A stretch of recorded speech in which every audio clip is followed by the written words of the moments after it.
Thank you, Linda. Thanks, Anthony, and thank you all for coming. Buy back!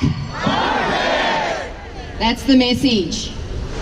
For too long, our plight has been misrepresented, and for too long we have been ignored.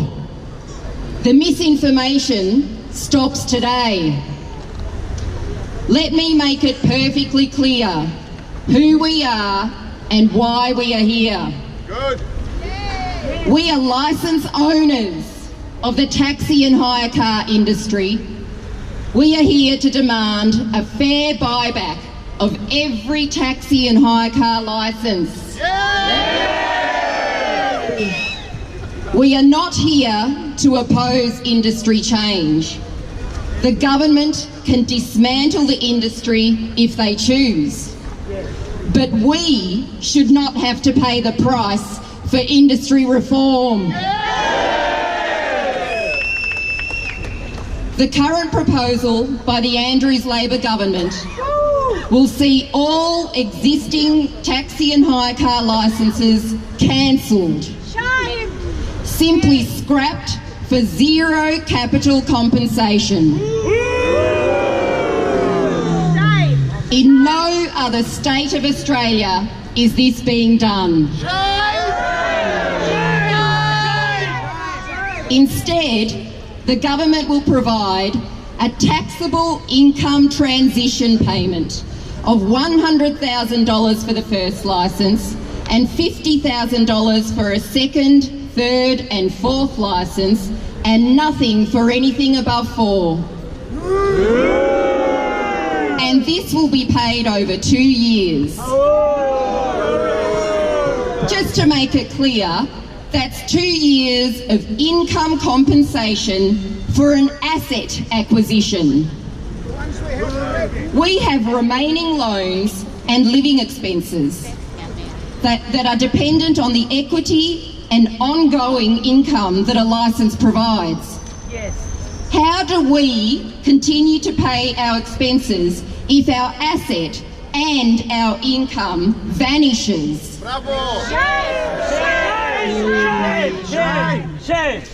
Make no mistake, a licence is an asset. We hold them in perpetuity. That's forever. Taxi licences are described as assets in the Commonwealth Assets Test. The Tax Office allowed licences to be included in superannuation funds. Banks have been lending up to 80% of their value and hold them as collateral. The Victorian Labor government itself established a trading facility for licences on the Bendigo Stock Exchange. And a licence can be leased, allowing people to derive an income. Despite what the government would have you believe, licences are not tokens cut from a box of cereal. They are assets. We are not dealing with the collapse of a stock on the share market. We are dealing with a compulsory government asset acquisition for zero capital in return. It is fair to expect a capital buyback of all our licences, just like any other asset. I have spoken to Labor ministers who have defended their position by saying a proper buyback would be too expensive. If this is the direction of industry reform that the government wishes to take, then they should have carefully considered the cost of doing it right. The very definition of an act of theft is forcibly taking something you want but do not own, either because you cannot afford or do not wish to buy it. There is no doubt that a licence buyback would be expensive, but confiscation of our licences for nil capital value amounts to government theft. This is not okay. We did not invest in a $2 stock or run our money through the pokies. We put our money in an investment created by government, sanctioned by government, and participation was encouraged by government. There are many examples of government buyback schemes. Scallop and fishing licences, water entitlements in the Murray-Goulburn, guns, and even sunbeds. Yes, you heard it right. Sunbeds were bought back by the government when the commercial solarium industry was outlawed in 2014. In 1999, a buyback of taxi licences was conducted in the Northern Territory when the industry was deregulated there. Why is Victoria any different? They're thieves! What makes our assets less worthy? Shame! Shame! What makes people in our industry less deserving? Shame! At peak, a metropolitan taxi licence was trading upwards of $500,000. Many people still have loans to match. Yes! They will lose their homes. Revoking licences without a fair and equitable buyback is robbery of the highest order.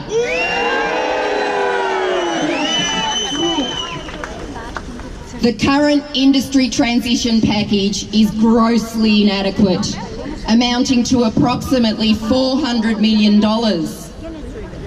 The government proposes to raise this money through the introduction of a $2 levy on every passenger trip for at least 8 years. Industry statistics tell us the levy will raise in excess of $1 billion. Where is the rest of the money going?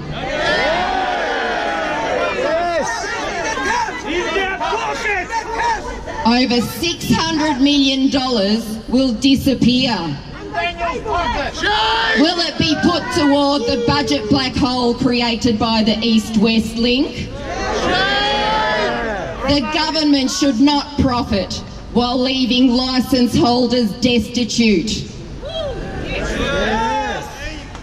The impact of these reforms becomes a social justice issue.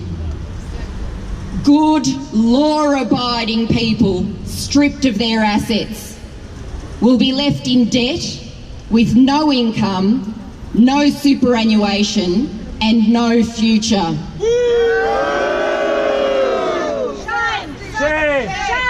Mr. Premier, this is not a game. This is about people's lives. This is about doing what is right.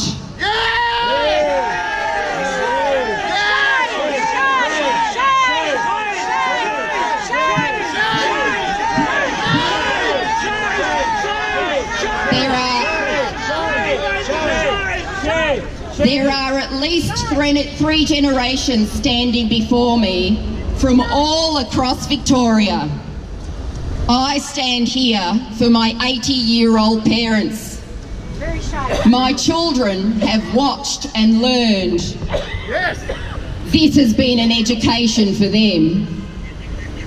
We will never forget the destructive and cruel treatment of people in this industry. The hard-working mums and dads, the small business owners. Never forget! Premier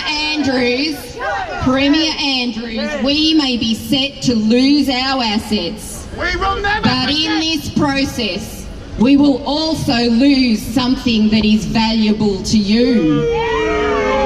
Something that you cannot buy.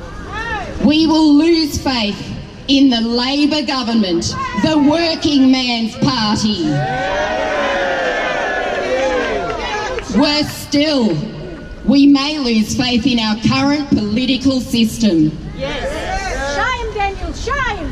Premier, your announcement back in August last year outlining the industry reform package states, and I quote, "The government will continue to consult closely with industry participants."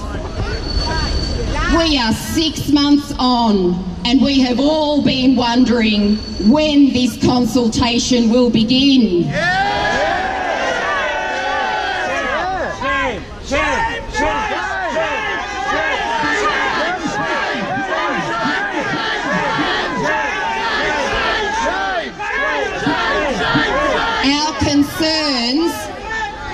Our concerns have been dismissed.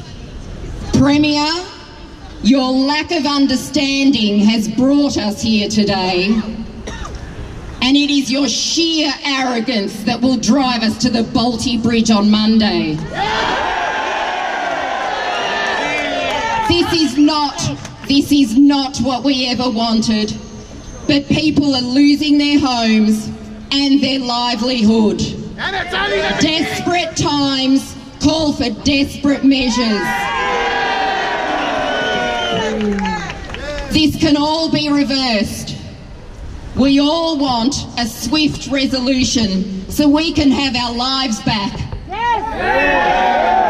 The uncertainty and stress have taken their toll. We want due consideration of all taxi and hire car licences. The solution is simple. Buy back!